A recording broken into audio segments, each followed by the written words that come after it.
pode passar para ele, vai passando, não tem problema não. E se você também quiser passar o link para os seus amigos da Casa Espírita, não tem problema, seus amigos espíritas, é só passar o link e estamos aqui de portas abertas para todos. Obrigada, A ideia obrigada. é essa, é a gente divulgar a doutrina, tá bom? Então, Tá meus bom, obrigada. amigos, nós estamos aqui na Sociedade de Estudos Espíritas Francisco de Assis, na cidade de Petrópolis, cidade imperial, aqui no estado do Rio de Janeiro. E na noite de hoje nós recebemos a nossa amiga Merily Lopes, Nova York, né, Merily? Isso. Nova York, que vem estudar conosco, vem trazer as suas reflexões. E o tema é desse livro, o meu está bem velhinho, tá, gente? O Evangelho segundo o Espiritismo. Ele só tem, assim, uns 30 e poucos anos. Então, desculpem a capa dele. E hoje nós vamos falar sobre um tema maravilhoso. É o capítulo 2 de O Evangelho segundo o Espiritismo. Meu reino não é deste mundo. E é o item 4, a realeza de Jesus, que a Marilyn vai conversar conosco, né? Com certeza, falar de Jesus é uma coisa maravilhosa que emociona todos nós. Antes de iniciarmos a nossa reunião, eu vou pedir para a nossa irmã Carmen fazer a leitura do preparo e fazer a nossa prece. Carmen, a palavra está com você. Boa noite a todos e o preparo desse livro aqui, Trilha de Luz, de Chico Xavier, pelo Espírito de Emmanuel. E a lição sorteada é de número 9, que tem como título Reunamo-nos. E diz assim: a reunião dos companheiros de ideal e de luta foi sempre um traço fundamental do Evangelho. Reuniu-se Jesus aos discípulos e a Boa Nova nasceu para a redenção das almas. Reuniram-se os discípulos nas catacumbas da oração e a esperança e a solidariedade lhes traçou caminho heróico à vitória da fé. Atualmente, o Espiritismo, que revive Jesus entre os homens, não prescinde de semelhantes. Unamo-nos para a troca de nossas experiências, plasmando novos roteiros para a ação renovadora e santificante que nos compete. Mas, qual aconteceu no princípio da divina mensagem do Cristo, reunamo-nos, aprendendo e auxiliando, trabalhando e servindo, para que, em melhorando hoje a nós mesmos, possamos esperar amanhã pela terra melhor. Então, essa lição eu acho que deve sempre a calhar, né? Aqui reunidos estamos, Senhor, em seu nome. Que possamos aproveitar esse momento de estudo, de reflexão, para aprendermos cada vez mais. E, ao aprendermos, possamos reproduzir para aqueles que ainda não têm o Evangelho em seu coração. Então, pedimos as bênçãos do Senhor para todos nós aqui presentes, nos 2 planos da vida, e também para aqueles, Senhor, que passam por momentos tão difíceis que o Evangelho ainda não chegou a seus corações. Então, pedimos a bênção e a irradiação para a nossa amiga aqui, para que ela possa trazer fruto dos seus estudos, das suas reflexões, para que possamos aprender cada vez mais. Graças a Deus. Graças a Deus. Merily, a palavra está com você. Você tem até 7h30, se está de mais 5 minutinhos, tá? Para fazer as suas considerações, fica à vontade. Que Jesus e Francisco de Assis te abençoem e te fortaleçam cada vez mais nos seus propósitos da sua vida, tá bom? Muito obrigada, muito obrigada. Novamente, boa noite a todos. Para quem entrou agora, né, eu acho que está todo mundo que estava aqui. Então, a gente estava falando sobre o tema que está no Evangelho segundo o Espiritismo, né, no capítulo 2, o item 4. E a gente pede a espiritualidade, amiga, que Jesus nos inspire sempre, sempre que divulgarmos a doutrina espírita, né, que a gente faça isso de coração, com muito amor, porque o presente maior é para nós mesmos. E eu tenho que falar para vocês, eu não sei se vocês já tinham reparado, sei que estudiosa que são da doutrina espírita e do Evangelho, às vezes alguns textos nós lemos, e passa meio que despercebido algumas coisas, né? Então, como esse item é pequenininho, esse item 4, e quem quiser, quem tiver com um livro aí para ver, nós vamos ler, né, a mensagem toda, principalmente porque ela é pequenininha. Mas o mais interessante, porque é do capítulo 2, onde diz que vocês devem estar fazendo a sequência, então já foi falado, onde Jesus fala, onde ele, né, diz, meu reino não é deste mundo. Então é esse o capítulo que se trata tudo isso, Jesus dizendo, meu reino não é deste mundo. E aí nós lemos esse capítulo todo compreendendo isso. Ah, Jesus disse que o reino dele não é daqui, que o reino dele, né, que ele foi preparar lugar para a gente, que tem outros lugares, que nós não estamos ainda preparados, tão preparados, né? Nós estamos começando a entender o que é, o que Jesus veio trazer, essa boa nova, né? O seu evangelho. E nós vamos vendo que ali, nessa partezinha, né, Allan Kardec, ali inspirado pelos espíritos superiores, quando escreve o Evangelho segundo o Espiritismo, ele faz um questionamento. E isso me surpreendeu, porque eu acho que eu nunca tinha reparado por esse ponto de vista. Então, quando eu comecei a preparar a palestra, quando a Rose me pediu para fazer, eu já pensei, a gente vai falar de onde é o reino de Jesus, né? A gente já coloca aquele filminho na cabeça como vai ser a palestra. E na hora que eu li o texto, eu falei, não, não tem nada disso, a gente vai falar bem daqui mesmo, nós vamos falar da terra, porque o texto começa assim, que não é deste mundo o reino de Jesus, todos compreendem. Mas também na terra, não terá ele uma realeza? E é incrível isso, porque na hora que eu tive a visão desse texto, né, e nós vamos ver depois um pouco mais sobre isso, são os espíritos nos dizendo, tá, já entendemos, Jesus já disse que o reino dele não é desse mundo. Mas será que ele não tem uma realeza? Será que ele não é rei aqui também? E é isso que esse texto vai falar.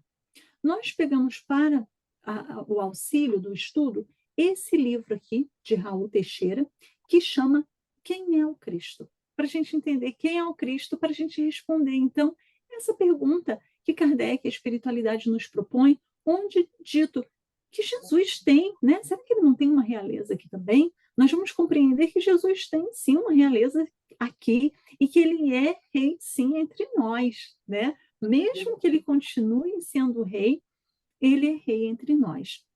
Então, novamente, o espírito, né, que escreve essa obra é Francisco de Paula Vitor, né, e Raul Teixeira, novamente, que tem esse livro. Então, é uma bênção nós vermos, né, a doutrina. Então, eu vou dividir com vocês, nós vamos, né, começar, então, essa é a pergunta do Evangelho, e depois nós voltamos ao texto, mas eu quero trazer algumas reflexões que eu estudei nesse livro do Raul Teixeira, para compreendermos, então, quem é realmente Jesus, que nós não nos cansamos de falar sobre ele, né? E esse reinado dele aqui na Terra mesmo. Então, eu sei que vocês estão fazendo a sequência do livro e vão estar vendo, né, a realeza dele em outro lugar, mas nós vamos falar dessa realeza aqui. Então, Francisco de Paula vai, numa parte do livro, fazer alguns questionamentos, dizendo que são inumeráveis as perguntas que se levantam a respeito do Cristo. Quantas perguntas, né? Quantas pessoas dizem, quando a gente pergunta quem é o Cristo? Então, algumas pessoas vão dizer, era ele, porventura, um Deus? Ele era o próprio Deus? Quantas doutrinas tem que falam que Jesus e Deus, né? E o Espírito Santo, uma trindade, que é um só. Então, ele era o próprio Deus? Algumas pessoas vão questionar isso. Outros vão dizer, era ele um homem comum? Ele era comum? Ele não tinha nada disso? Nós inventamos tudo isso? Era ele um ser intergaláctico visitando a Terra? Já ouvimos algumas pessoas falarem sobre isso, onde se cria uma teoria que não, se ele fez tudo isso, se ele ressuscitou, esse corpo dele não era bem corpo, que não era bem assim, que ele não tinha cara. Se fosse assim, ele não veio exemplificar, né? Então ele tinha que ter tido o corpo. Mas algumas pessoas vão questionar isso.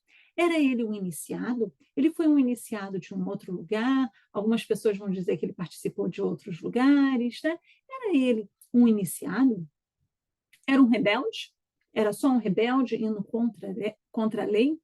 Era ele o rei dos judeus? Ele não é crucificado e se coloca ali o rei dos judeus numa forma de deboche dele, né, e coloca uma coroa de espinhos? Era um demiurgo, que quer dizer um ser intermediário que participou da criação do mundo, na filosofia platônica.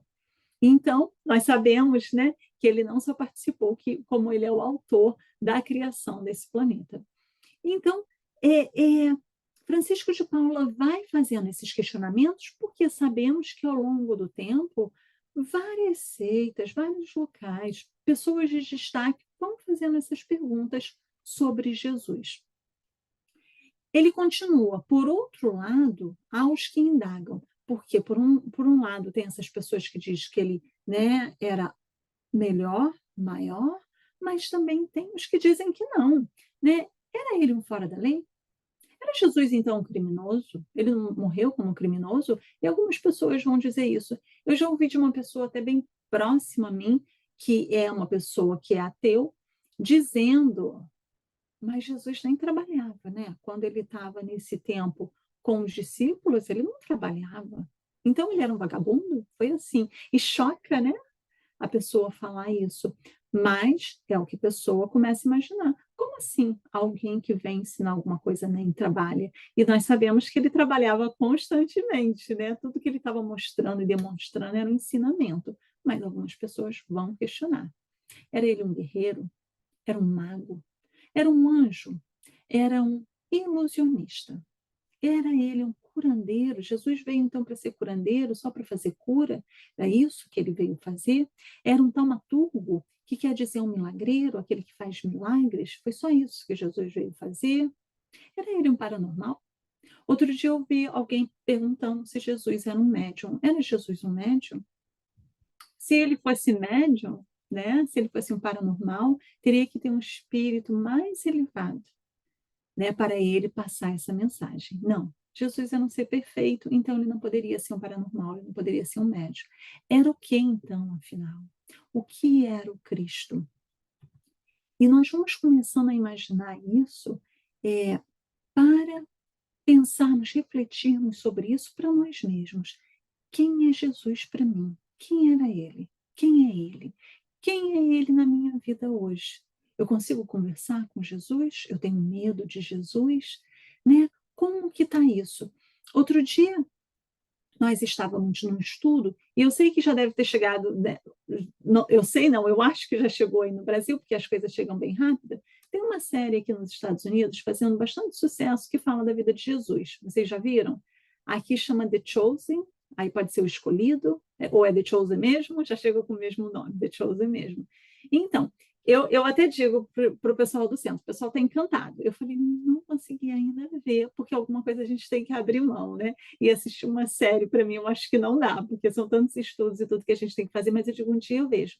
E eu sou muito apaixonada por Jesus, então eu falo assim, eu também não quero ser uma crítica, mas foi muito bonito, uma coisa me tocou muito profundamente, que essa moça que tinha ido no estudo do Livro dos Espíritos, ela disse assim, olha, Jesus nunca tinha me tocado assim igual vocês falam.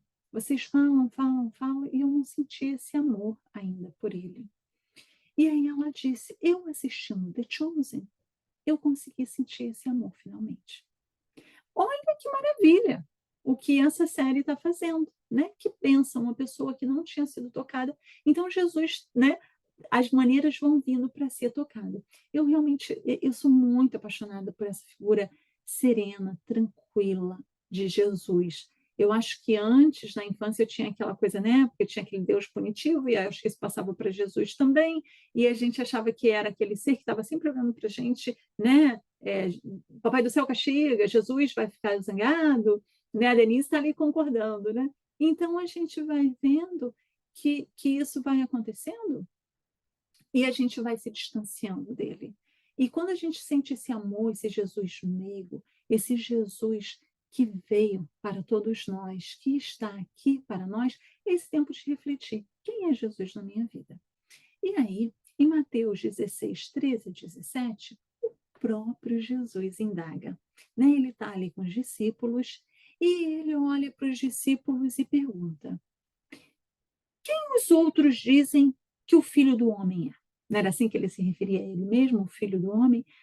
Quem eles dizem que eu sou, né? E eles responderam, os discípulos, né? Alguns dizem que é João Batista, outros Elias, e ainda outros, Jeremias, um dos profetas, né? Todos profetas, então, sendo que João Batista tinha acabado de desencarnar e tinha vivido ali, né, com Jesus, tinha batizado ele. Então, como assim ele era João Batista? Mas, de qualquer maneira, era o que estava sendo dito. E aí Jesus vira e pergunta: e vocês? Quem vocês dizem que eu sou? E Simão Pedro então responde: tu és o Cristo, o Filho do Deus vivo. E o que é o Cristo? O Cristo era aquela promessa onde se esperava, né? O povo já esperava, os judeus esperavam esse Messias, esse Redentor, esse Salvador ali do povo deles, queria libertar. E então, tu és o Cristo. E Jesus completa dizendo: bem-aventurado é você, Simão, filho de Jonas, porque isso não foi revelado a você por carne ou sangue, mas por meu Pai que estás nos céus. Então é dito, você teve aí uma revelação, né? Foi permitido a você saber quem eu sou, porque os outros ainda não sabem. Né? Inclusive, ele chega a dizer que então não se falasse, naquele momento ainda não se falasse para as outras pessoas que ele era o próprio Messias. Então é interessante.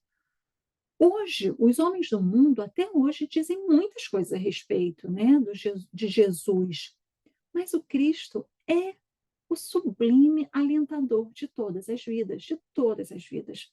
Se nós formos ver o cristianismo reunido, né, se nós reunimos todos os cristãos do mundo, nós não damos nem a metade ainda da população, não é isso?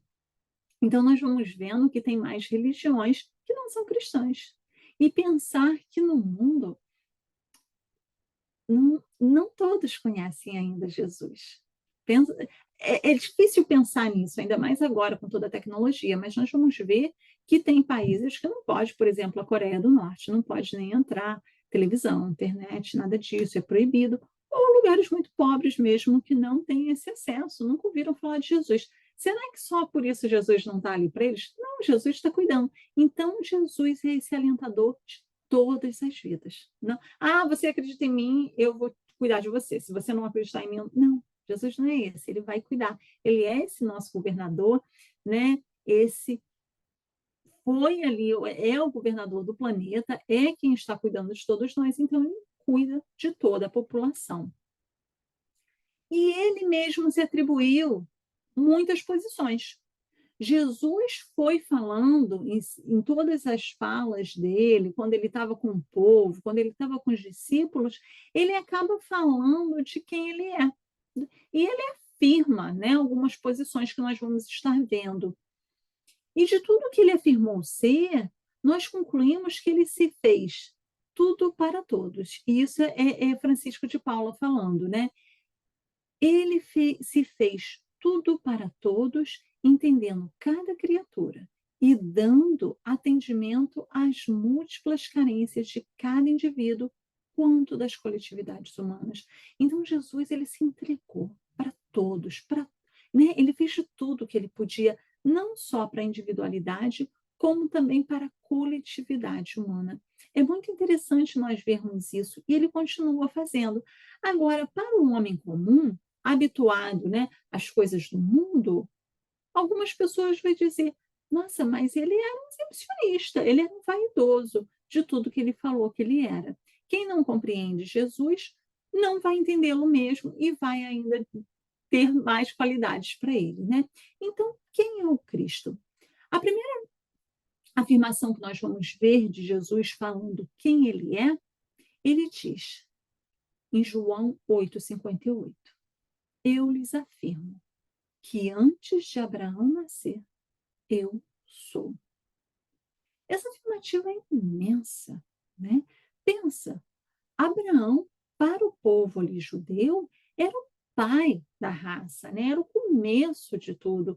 E aí ele vem e diz: eu lhes afirmo que antes dele ser, eu sou. O que ele é? Ele é o Cristo. Antes, né? Se Jesus já era Cristo há 4,5 bilhões de anos atrás, na formação da Terra, se ele era quem estava ali, como nos diz Emmanuel no livro A Caminho da Luz, se ele que estava ali, na construção, né, planejando como ia ser a formação da Terra, realmente a idade de Abraão já não faz muito. Então pensa, para esse povo judeu, já, como assim? Né? Abraão é o pai, ele está blasfemando, né? Ele está sendo vaidoso. E ele afirma. Por que Jesus afirma assim? Porque ele queria nos mostrar quem ele era. Olha, eu sou, né? Então, antes de Abraão nasceu, eu sou. E aí dá para entender que não ele já era o Cristo, como ele enviou Abraão para o povo, né? Então a gente vai vendo essa grandeza desse ser. Novamente, outra afirmativa dele. Eu sou, eu que falo contigo. Ele diz, eu sou, aqui no caso, o Messias. Quando ele está ali com a mulher samaritana no poço, né, os discípulos se afastam um pouco, eles estão na Samaria, que era um lugar onde os judeus geralmente não iam, era um povo, né, que era colocado de lado, os samaritanos. E ele, então, vai ali, senta perto de um poço, e chega essa mulher, essa história é tão conhecida, né? Chega a mulher samaritana e ele pede água para ela. E ela diz, como assim? Né? Primeiro que os judeus já não falavam com os samaritanos. E que dirá um homem pedindo água para a mulher que ela estava ali sozinha, né? Então ele já estava quebrando todas as regras. E ele vai dizer ali para ela, né? Que ele tinha uma água que, se as pessoas bebessem, nunca mais sentiriam sede, né? E ela diz: eu sei que o Messias, o chamado Cristo, está para vir. Quando ele vier, explicará tudo para nós. E é aí onde, em João 4,26, Jesus fala, né, fala essa frase. Né? Quando ela diz, eu sei que o Messias está para vir, ele diz, eu o sou. Né? Eu que falo contigo. Vocês já pensaram o que é, né, estar na presença de Jesus e ele dizendo, eu sou o Cristo, eu sou o Messias, eu sou enviado, sou eu que estou aqui falando com você, te dizendo para me seguir. Então foi isso que Jesus fez, né? E isso continua tocando, né? Ele continua falando isso para todos nós. Uma outra afirmação onde ele diz, vós me chamais o Mestre e o Senhor, e dizeis bem, porque eu o sou. Então, novamente, aqui, Jesus afirmando que ele é mestre. Né? Ele diz, isso depois dele ter lavado os pés dos discípulos, então em João 13,13, nós vamos ver novamente essa fala de Jesus falando que ele é mestre. Caso Jesus não tivesse confirmado que ele era o mestre, né? Para quem que nós iríamos recorrer? Se ele chegasse, viesse, passasse a sua doutrina toda de amor, de luz, e não dissesse, eu sou o mestre, eu sou o Messias, para que a gente ia recorrer? Como que ficaria tudo isso se ele não afirmasse? Então ele precisava falar, porque isso ficaria para a posteridade, nós estaríamos estudando isso, entendendo isso, né? Então ele precisava ser categórico, né? Porque as pessoas sem rumo vão buscar o quê? Quem? Né? Nós vamos buscar o mestre. E ele o é, como ele afirma. Outra afirmação de Jesus em Marcos 2,17, quando Jesus, então, está ali, né, comendo junto com os pecadores, com os publicanos, algumas pessoas, né, chegam ali para dizer, olha só, né? Eu fico pensando até a cena, ele ali comendo numa tranquilidade e as pessoas criticando. Onde já se viu comer com a pessoa assim, né, com publicanos, com pecadores? E Jesus diz, né, uma frase que também comentamos muito em Marcos 2,17, os sãos não precisam de médico, e sim os enfermos. Então, nesse momento, o que Jesus está nos dizendo? Que ele é médico. Porque se eu estou ali com quem é doente, né, precisando de ajuda, que são os pecadores, os publicanos, tudo que era colocado à margem da sociedade, e ele diz, os sãos não precisam de médico, eu não vou estar com os outros que já estão bons, e sim os enfermos? E será que estavam bons mesmo, né, que já estavam ali criticando? Então, Jesus ali se afirma como médico. Olha, médico, mestre, né? Olha que incrível que ele vai dizendo: eu sou o Messias, eu sou esse médico, eu sou o que você precisa. Eu sou o lenitivo, né? E mais, em João 10:9, Jesus vai dizer: eu sou a porta. Olha que incrível, né? Eu sou a porta, está ficando cada vez mais difícil. Mas como assim, Jesus? Por que ele diz que ele é a porta? Jesus é a porta estreita, né? Mas é essa porta que vai nos levar para esse outro mundo, onde esse reinado se encontra. Se nós fizermos esse esforço aqui, né, nós passaremos por essa porta. Por que a porta? Porque ele nos mostra que a gente precisa se despojar de tudo, né, que é aqui material. Enquanto estamos na matéria, vivemos na matéria. Mas quando não estivermos mais na matéria, não precisamos mais da matéria. E ele diz: eu sou essa porta, né? Fale o que eu estou fazendo, porque eu sou a porta, que é essa porta estreita, né? Me sigam, que você vai passar por essa porta para ir para o reino de Jesus, aonde ele diz que é. Mas nós precisamos passar por essa porta. Como que nós vamos passar? Seguindo, né? E aí Jesus diz mais: eu sou a luz do mundo. Quem me segue nunca andará em trevas, mas terá a luz da vida. Isso está em João 8:12. Então, Jesus vai afirmar ali que ele é a luz do mundo. O que ele quer dizer com isso, né? Nós temos a certeza que nós não estamos desamparados. Jesus não nos colocou no mundo e disse: fica aí sozinho, fica aí no escuro. Não. Ele, por si mesmo, disse: eu sou essa claridade, eu sou essa luz que vou iluminar vocês. Me sigam, que vocês não vão estar na escuridão. Se nós buscarmos esse caminho de Jesus, esse seguimento, todos esses ensinamentos, nós não vamos mais estar nas trevas, porque ele é a luz. Então, quando eu digo Jesus, essa luz se acende. Quando eu estou num momento muito difícil da vida, eu preciso dessa luz, não é isso? Esse momento simboliza um pouco dessa escuridão, desse momento de: nossa, eu estou meio confuso, eu estou meio perdido, eu preciso de Jesus. E se nós chamá-lo, se nós seguirmos essa conversa com Jesus, como nesse momento aqui, nós poderíamos estarmos fazendo outras coisas, como muitas pessoas estão, como muitas pessoas não buscam, né? Está buscando Jesus ou uma religião. E é essa luz que nós buscamos. E ele não diz: me siga que eu vou trazer a luz. Ele diz: eu sou a luz do mundo. Olha, desse mundo. Ele não está dizendo: eu sou luz em outro reino. Ele diz: eu sou a luz do mundo, desse mundo. Me ouça, porque eu sou essa luz. E isso é muito consolador, isso é muito bonito de compreendermos que quando a gente vê uma tragédia acontecendo, uma tristeza que acontece em nossas vidas, uma dificuldade que passamos pelo caminho, nós temos alguém, né, nos iluminando. Basta nós querermos acender essa luz. É importante isso.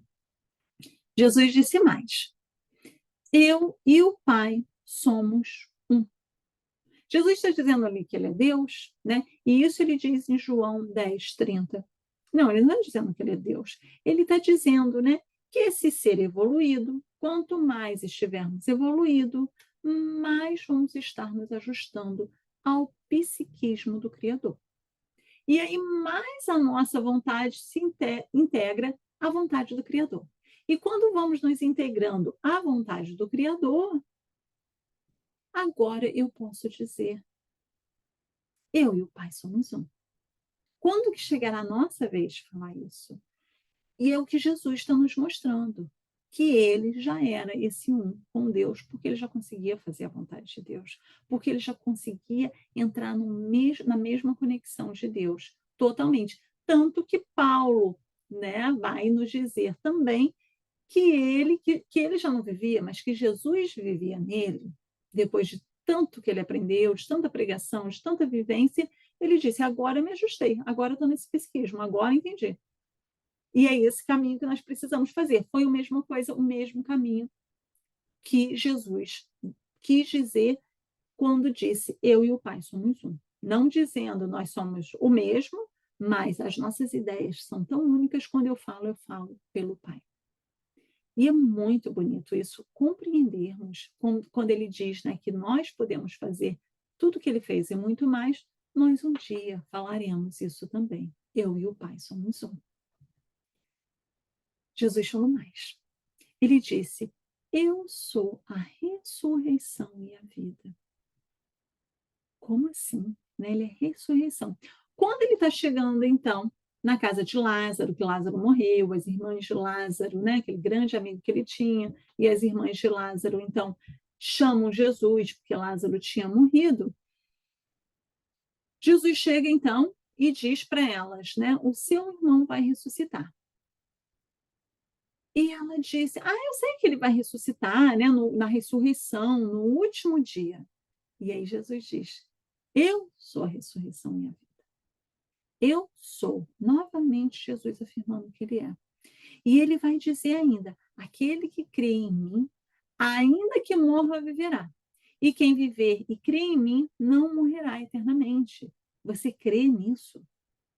E aí Marta responde: sim, Senhor, eu tenho crido que tu és o Cristo, o Filho de Deus, que deveria ver o mundo. Então, nós vamos vendo, quando ele diz: eu sou a ressurreição e a vida, Jesus está dizendo muito, né? Se você estiver comigo, se você me acompanhar, você vai se sentir ressuscitado de todas as dificuldades. Você já não vai sentir mais isso. Né? Essa ressurreição não é uma só ressurreição da carne, mas do espírito. Porque quantas pessoas que desencarnam e continuam se sentindo mortas, continuam se sentindo, né, para baixo, com problemas, com dificuldades. Então, é quando Jesus diz isso: eu sou a ressurreição e a vida. E mais uma afirmação de Jesus, onde ele diz, eu não sei se eu falei, do último está em João 11:25, onde ele diz: eu sou a ressurreição e a vida, se alguém estiver anotando. E agora ele diz, em João 14:6, ele diz: eu sou o caminho, a verdade e a vida. Ninguém vai ao Pai senão por mim. Como assim, Jesus? Eu já tive pessoas questionando no centro justamente sobre isso. Você não acha que é muito orgulho, muita vaidade de Jesus? Como assim ele diz que ele é o caminho? Como assim, né? E ele é esse caminho.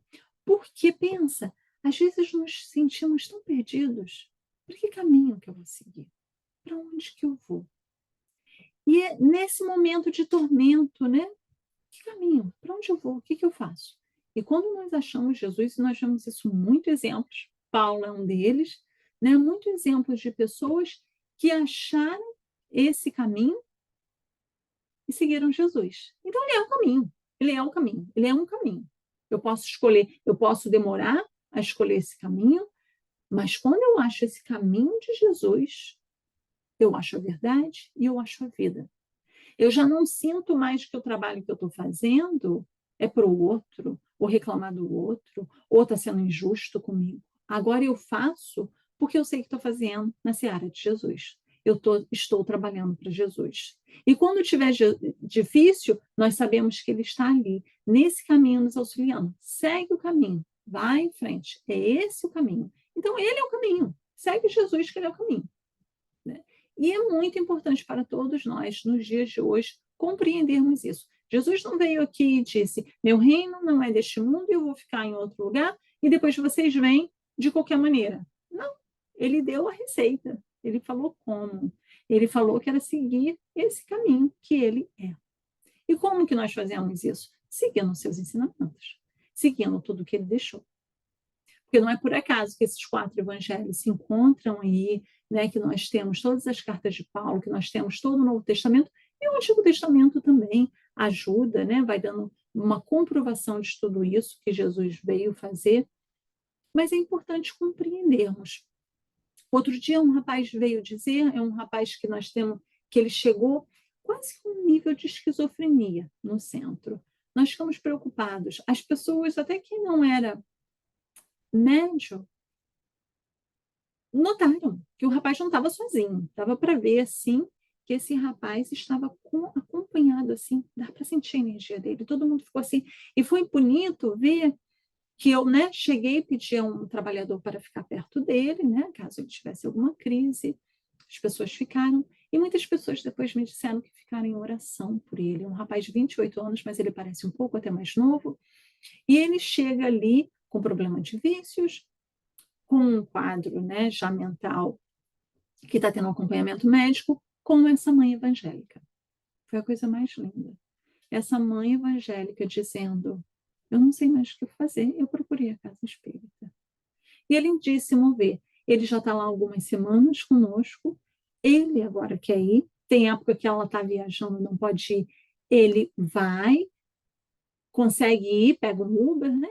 E vai, e está seguindo. E a gente já vê a calma desse rapaz. Antes ele não conseguia ficar muito parado, não. Às vezes ele falava, você via que parecia que eram 3 espíritos falando por ele estava muito agitado. Hoje ele já está mais calmo, ele consegue falar parado, ele conversa direitinho, e aí ele veio me dizer: ah, me dói muito pensar em Jesus. Disse assim, ele me disse na semana passada: você pode fazer uma oração para mim? Para que eu compreenda Jesus? Para que eu não sinta uma dor quando eu penso em Jesus? Porque ele disse: sempre que eu vejo Jesus, eu o vejo numa cruz.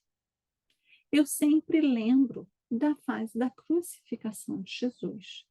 E eu acho que ele sofreu muito. Então, sempre quando eu vou fazer uma oração por Jesus, eu penso o quanto ele sofreu e me dá dor no coração, ele disse, né? Na simplicidade dele. E eu disse: tirar Jesus da cruz. E eu acredito que o papel do Espiritismo é esse: tirar Jesus da cruz. Jesus, esse caminho, essa verdade, essa vida, ele saiu da cruz, ele mostrou para a gente. No terceiro dia ele saiu da cruz.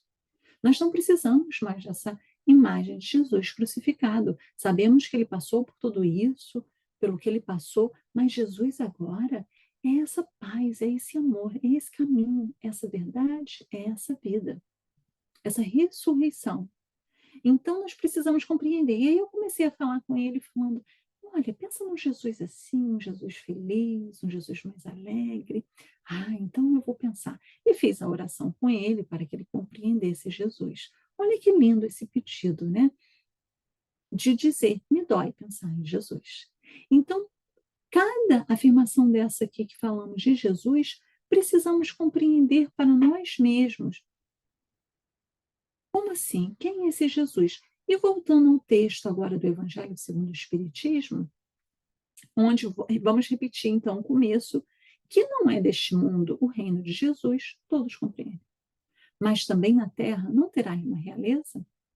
E depois de vermos tudo isso que Jesus é, e continua sendo, e vai continuar sendo, mesmo que as pessoas neguem, nós vamos ver, sim, ele tem uma realeza. Ele é esse rei.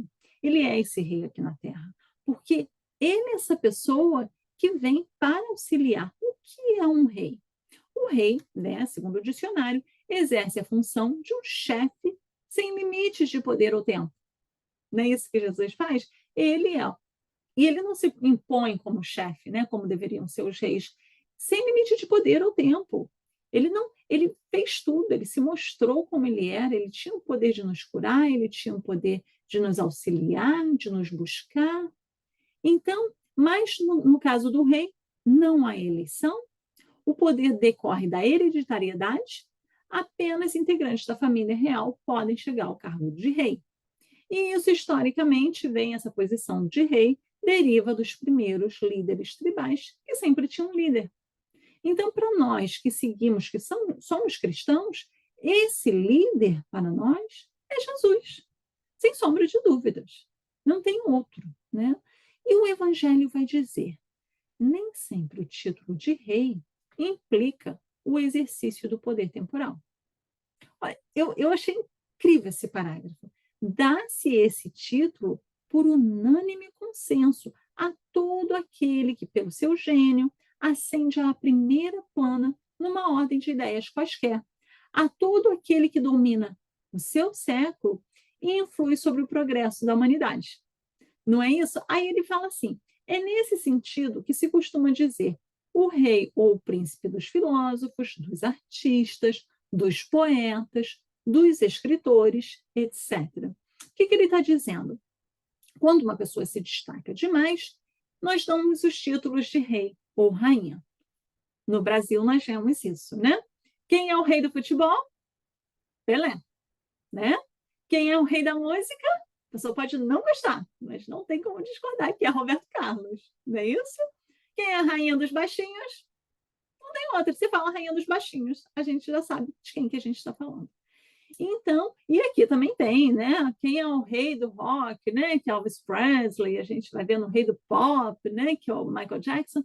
Então, a gente vai vendo, a pessoa pode desencarnar, que a gente continuou falando, né? Quantas homenagens aí ao Pelé, porque foi conhecido como rei do futebol. E quanto tempo o Pelé nem jogava mais futebol? Muitos de nós, né? Eu posso mesmo dizer isso, que eu nunca vi Pelé jogar, nunca vi uma partida de futebol, liguei a televisão e vi Pelé jogar. Mas é uma lenda que a gente, e desde que eu acho que eu me conheço por gente, Pelé já era o rei do futebol. Então é isso que Kardec, né, que a espiritualidade está falando no Evangelho segundo o Espiritismo, né? É nesse sentido que se costuma dizer o rei ou o príncipe dos filósofos. Eu fui até procurar, porque eu não sabia que isso acontecia antes, eu achei que era uma coisa muito atual. Aí eu falei assim, quem eram esses reis e rainhas com esses nomes na época de Kardec? Eu não achei. Se vocês souberem de algum, vocês me falem. Mas eu não achei ninguém que na época assim, esse é o rei da poesia, esse é o rei disso, daquilo. Mas pensa novamente, se ele diz que esse título se dá por consenso a todo aquele que, pelo seu gênio, ascende a primeira plano numa ordem de ideias quaisquer, nossa, Jesus que está aí, né, há 20 séculos sendo falado, fale bem ou fale mal, mas está sendo falado, imagina se Jesus não é esse gênio desse amor, dessa bondade, dessa caridade, que nós vamos chamar assim, ele tem um reinado aqui sim, é ele mesmo, esse rei, né? Essa realeza, oriunda do mérito pessoal, continua o Evangelho segundo o Espiritismo, consagrada pela posteridade, né, mesmo depois continua sendo falado, não revela, muitas vezes, preponderância bem maior do que cinge a coroa real. Então, essas pessoas de destaque que fazem alguma coisa pelo mundo, pelo nosso país, que nós aplaudimos tanto, gostamos tanto, que damos esse título de rei ou rainha, não tem uma preponderância maior do que, por exemplo, uma família real que a gente segue, vocês estão aí, né, em Petrópolis, que tem aí, né, fala tanto dessa parte de monarquia no Brasil, né, mas atualmente a gente segue muito a família real da Inglaterra, é a família mais, tem outros reinados, mas é a que a gente mais comenta, mais vê, viraram artistas, né? Nós podemos falar, a Rainha Elizabeth morreu, o filho dela entrou, era o pai dela? Qual era o nome do rei? Né? Qual era o nome do pai dela? Como que ele começou a ser rei? O que aconteceu? Poucas pessoas sabem essa informação. E é isso que Kardec está dizendo aqui, né? As pessoas que nós elegemos para ser rei ou rainha ou para ser destaque, nós vamos sempre falar. Essas pessoas que são rei ou rainhas na coisa material, não fica, né? Nós vamos vendo que não tem essa importância toda. Então, imperecível é a primeira, enquanto esta outra é joguete das vicissitudes, né? As gerações que se sucedem à primeira sempre bendizem, né? Aqueles que fazem porque por mérito pessoal é sempre bendito, ao passo que, por vezes, amaldiçoam a outra, né? Sempre quando cai uma pessoa, né, um rei ou uma rainha, e aí fica, nossa, essa pessoa não fez bem, né? Então a gente vai vendo que esses títulos da terra não são tão privilegiados quanto esse, quando a pessoa tem um mérito, né? Esta, a terrestre, acaba com a vida. A realeza moral se prolonga e mantém o seu poder. Governa, sobretudo, após a morte, que é Jesus. Esse rei que veio, né? Esse Messias, esse mestre, esse médico de almas, esse caminho, essa luz, vem então para nos auxiliar, mas ainda depois da morte. Ele continua nos auxiliando. ainda depois da morte, nós conseguimos ainda, graças a Deus, falar o nome dele. Sob esse aspecto, pergunta Kardec e os espíritos no Evangelho, sob esse aspecto, não é Jesus o mais poderoso rei do que os potentados da terra? E aí é que vem a surpresa, né? Essa mensagem estava lá, pelo menos para mim foi uma surpresa, porque essa mensagem estava lá. Kardec, nesse momento, a espiritualidade, nesse momento, quis nos chamar a atenção para que Jesus tenha um reinado dele, que não é desse mundo, mas tem um reinado maior. Tem um reinado de amor na terra. Razão, pois, lhe assistia para dizer a Pilatos, conforme disse, sou o rei, mas o meu reino não é deste mundo. Então ele é rei, né, em outro mundo, porque a vida não acaba, mas ele é rei aqui também, nesse sentido dos méritos, do que ele deixou, de todas as conquistas, de tudo que Jesus veio nos dizer. Ele foi chamado de rei, de príncipe dos demônios, do senhor dos espíritos, de blasfemo. Uns chamam-nos de Deus, outros dizem-no profeta. Sabemos disso, né? Algumas religiões, denominações nos chamam de Deus. Outros o chamam de profeta, sabemos também, né? Em alguns lugares, pelos muçulmanos, ele é considerado apenas um profeta. Outros, mais, o chamam de impostor. Alguns o querem nivelar aos homens comuns, enquanto vários o desejam divinizar. Então, as pessoas ainda têm uma confusão de quem é esse mestre, de quem é esse rei que veio até nós. Por mais que renomados teólogos o tenham caracterizado, definido, limitado, cerceado e enquadrado, a verdade é que ele é o Cristo excelso, o Messias esperado, prossegue socorrendo a pequenez humana. Podemos falar o que quiser de Jesus, mas Jesus segue nos auxiliando. Jesus sabe o quanto nós somos pequenos e ele, então, se põe com muito amor, com toda essa luz que ele tem, a nos envolver, a nos auxiliar, a dizer, siga o meu caminho, eu estou aqui. Quantas vezes, né, nós vemos isso ou esquecemos até um pouco disso, né, que Jesus está conosco. Então, pouca gente parou para meditar no verdadeiro papel do Cristo na vida de cada um e na vida de todos. Será que nós paramos para pensar quando a guerra começa, tudo que está acontecendo? Qual é a presença de Jesus aqui? Qual é o papel dele em nossas vidas? Porque ele está aqui. Jesus está ajudando. Algumas coisas que a gente acha que estão acontecendo e são horríveis, poderiam ser muito piores. Nós temos ali um aprendizado, por que está acontecendo isso, mas nós vamos vendo pessoas vivendo em meios muito difíceis e que seguem Jesus já com uma luz maior, já buscando essa paz maior. Você vê essa serenidade no rosto da pessoa quando ela tem essa fé. O Cristo vivo é o Cristo atuante, vigoroso, presente. O Cristo vivo é o retrato da lucidez, da coerência, da verdade. O Cristo vivo é o símbolo da mansuetude de coração, da doçura, do amor. O Cristo vivo é o Filho do Deus vivo, conforme as falas bem inspiradas de Simão Pedro. Muito obrigada por vocês estarem me ouvindo e que a gente possa seguir Jesus com o nosso coração e entendendo que Ele é esse Rei para todas as nossas vidas. Muito obrigada, assim seja. Obrigado, minha amiga, por linda sua reflexão.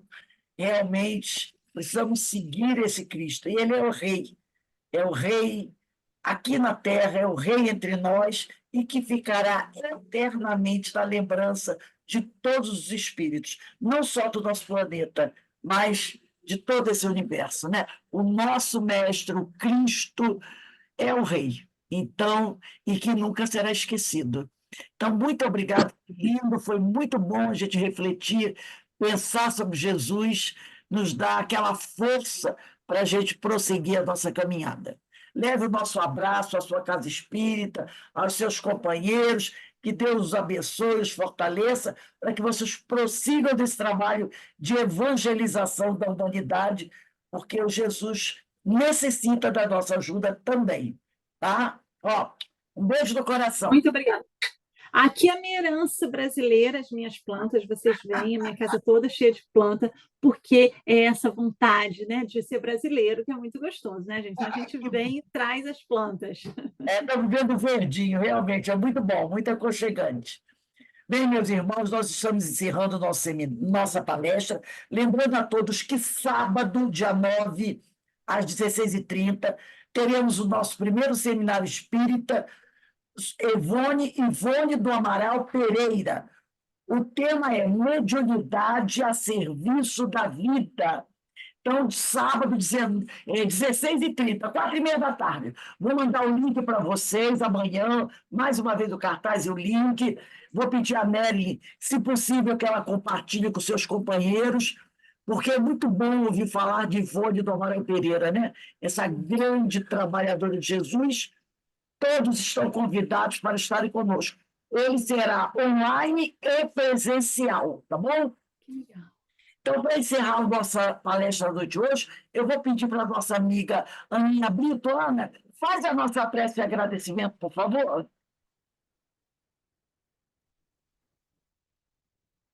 Vamos então agradecer. Agradecemos a amiga que falou tão bem sobre Jesus e que nós possamos guardar dentro de nosso interior essa mensagem de amor e dormir assim, ter uma noite de muita paz com Jesus.